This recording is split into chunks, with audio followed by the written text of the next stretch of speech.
I know this has nothing to do with sports or hockey, but it is a very good introduction. Say one boy gets 2 cookies. How many cookies will 2 boys get? It'd be 4. That'd be pretty basic type question. We have one boy gets 2 cookies, so 2 boys will get 4. Now, how do we show this as a ratio? Well, we start out by saying that one boy, we write one boy has 2 cookies. That's our ratio. But now I changed the question around. I don't have one boy anymore. I have 2 boys. And 2 boys have 4 cookies. We call these 2 ratios proportionate ratios. We're learning about proportions, and proportions are 2 ratios that are equivalent to one another. And you know they are equivalent because the rules of numerator and denominator are multiply by 2 and multiply by 2. They are the same, right? So we have an equivalent fraction, an equivalent ratio. So if the ratios are equivalent, we've got proportionate ratios, and we can use these kind of ratios to do all kinds of interesting math.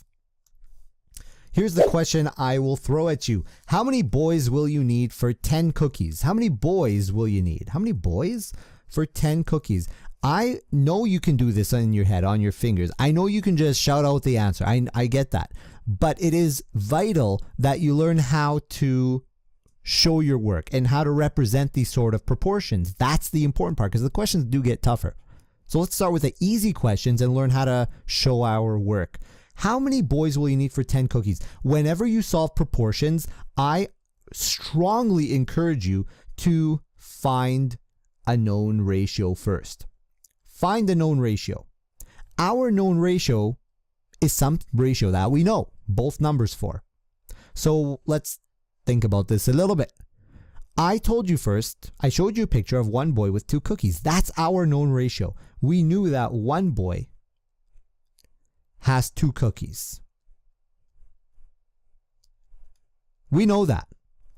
Then you take this known ratio and you make it equivalent to an unknown ratio. Now we need to find our unknown. So let's talk about this unknown for a minute here. How many boys will you need for 10 cookies? How many boys is an unknown? So we're going to put a question mark, boys. That's not a 7, it's a question mark. How many boys for 10 cookies? Okay, and we know these are equivalent, so whatever we multiply the denominator by, which is 5, 2 times 5 is 10. We got that. So we have to times this by 5, and guess what we get? We get 5 boys. That question mark is a 5. That's what it is. Now let's look at the second example. How many cookies for 8 boys? Now I'm not going to do this one here. Let's delete this one. Let's just go on and figure out for 120 boys. Start it the same way. Get me a known ratio. What do we know for sure? We know for sure that one boy gets 2 cookies. We know that. So I'll write known. We know that one boy gets 2 cookies. Great. Now we need an unknown. So what's the unknown? How many cookies is our unknown? So we're going to make another ratio. We'll put an equal sign to make them equivalent. And then we will put how many cookies. Where does it go though? Numerator or denominator? Denominator. Because cookies are on the bottom here, so they've got to be on the bottom there. So we will write question mark cookies. And our numerator will be 120 boys.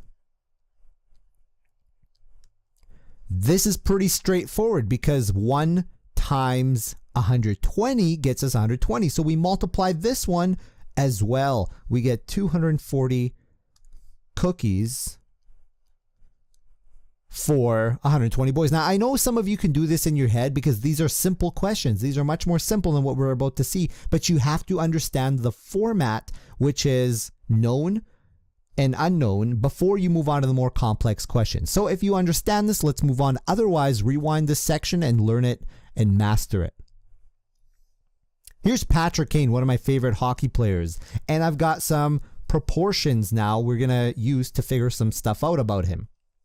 The first thing we're going to figure out is if Patrick Kane plays 69 games in 2014-2015, how many points will he get at this rate? So I'm going to underline points. And then I'm going to look down here, and I want you to pay close attention to these stats. I'm going to tell you what these letters stand for. This is games played. This is how many games he's played. Of course, the year so far, I mean, I'm recording this in January, and they've played 38 games. A full NHL season is 82. Look at last year. He played 69 because he was injured a few games. So he didn't play all 82. This year, he has 18 goals, 23 assists, and 41 points. And how they calculate points is they just add up the goals and the assists. It's pretty straightforward. Just add these up and you get the total points. Now back to the question. If Patrick Kane plays 69 games this year, how many points will he get at this rate? Rate? You mean we got to make a ratio here? Yeah, we got to make a ratio. So let's take a look at this here. What do we have here? We need points and we need games. We are comparing points with games. So this year he has 38. Now look, we need a known, right? We said the format is known versus unknown.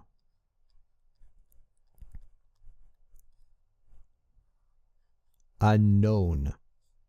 And this is known. So write this down. Make sure you're writing all this down and organizing your stuff. What do we know? We know stuff that's on the table, right? We know it. We know that he's played 38 games this year. We know he's played 38 games. And we know he has 41 points. We know that. It tells us right in the chart. But what's unknown? That's what the question is asking us. How many points? Okay, now it's starting to make sense. How many points? So we're going to put a question mark, points, in 69 games. So if he keeps this up, how many points will he get? We put our equal sign in the middle. Now we go about and do our business. We say 38 times what is 69? I don't know, and really I don't want to think too much about it. Here's what you do. You take out your calculator and then you start punching numbers in. Here's what you do the very fast way. Now, a lot of math teachers hate teaching this, but I teach it because it does have its benefits. It's called cross multiply and divide. Cross means find the numbers at a diagonal to each other. Here they are. These are diagonal, and multiply them together. You get 41 multiplied by 69. You get 2,829. That's not how many points he's got. Don't write that down. Then you take this answer and you divide it by the leftover number, the 38. See why they call it cross multiply and divide? Because you multiply first and then you divide. And you get 74.4. And that's how many points he's going to get. Now, you can't really get 0.4 of a point, so we'll just round it to 74 points. He'll get about 74 points if he plays 69 games, which is how much he played last year. Remember, he got injured? So, which year is he doing better in? This year or last year? This year, because this year, if he keeps this up, he's going to get 74 points in the same number of games. Last year, he only got 69 in 69, right? So, he's improving. Now, look, if he slows down, if he struggles along the way and he starts scoring less points, this won't be true. If he starts getting better as the year goes on, he might get more than 74. But at this rate, he will get about 74 points. In a full 82 games, let's stretch him out. If he plays all 82 games, let's say he doesn't get injured this year, he plays all the 82 games, how many points will he get at this rate? Again, we start it with known versus unknown. We make those two ratios equivalent. So we have our known, we have our unknown. What do we know? Back again to this. We know he's played 38 games. We know that. And we know in those 38, he's got 41 points. And then we look at the question and we see games versus points. Great, we've got games and points here too, so we're doing the right thing. We want to make it equivalent to an unknown. What's the unknown? Look at the question carefully. How many points? So we will write that in our denominator. How many points? So we have points and points on the denominator, and games will be on the top in 82 games. And then we go ahead and we can cross multiply and divide them. We go at an angle, 41 times 82. And then we'll take this answer and divide it by 38. And we get 88.4. Now you can't get 0.4 of a point, so we'll just round it to 88 points.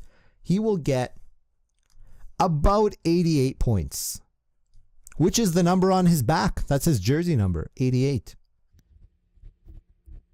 Here's one of my other favorite players, Evgeny Malkin. Little bit more involved question. It asks us to project how many goals, assists, and points Evgeny Malkin will get if he plays all 82 games this year. Start it again, the same way. Now we have 3 categories. Okay? When we're making these proportions, we can only compare 2 things at a time. So let's start by doing the goals first. Okay, let's see how many goals he will get in a full season. We will start with writing goals. So write goals, write it down. Now what do we know? We're going to have to write known again. Known. What do we know? We know that he's also played 38 games. And in those 38 games, how many goals has he scored? He's got 17. 17 goals. What's the unknown? The unknown is that how many goals? So how many goals? Question mark, goals. We don't write it on the top because the top we wrote games, so we have to write goals on the bottom. How many goals in 82 games? Let's figure this out. Let's punch the buttons in. We're going to get 7, cross multiply. We're going to get 17 multiplied by 82 equals, and then divided by the leftover number, which is 38. And we get 36.6 goals. So that rounds up to 37 goals. And we can write 37 goals. 37 goals. That's a pretty good year. How many assists? Let's do assists now. So for assists, we know, now again, start with your known. We know again he has 38 goals, or 38 games. And in those 38 games, he has 26 assists. 26 assists. We make it equivalent to our unknown, and our unknown is going to be how many assists. So we have question mark assists. And we know that he's going to play 82 games, assuming he's healthy. How many assists will he get in 82 games? Let's punch it in our calculator. Cross multiply, 26 times 82. Multiplied by 82. Divide that answer by the leftover number, which is, again, 38. And we get 56.1, or round it to 56 assists. We'll write 56 assists. Remember how I said they calculate points? Because it asks us also for points. They add up the goals and the assists together, and that's how many points. So we can add these together. We can get, let's do the points section. So points is just add up your goals and assists. So 37 plus 56. Okay, and we get 93 points.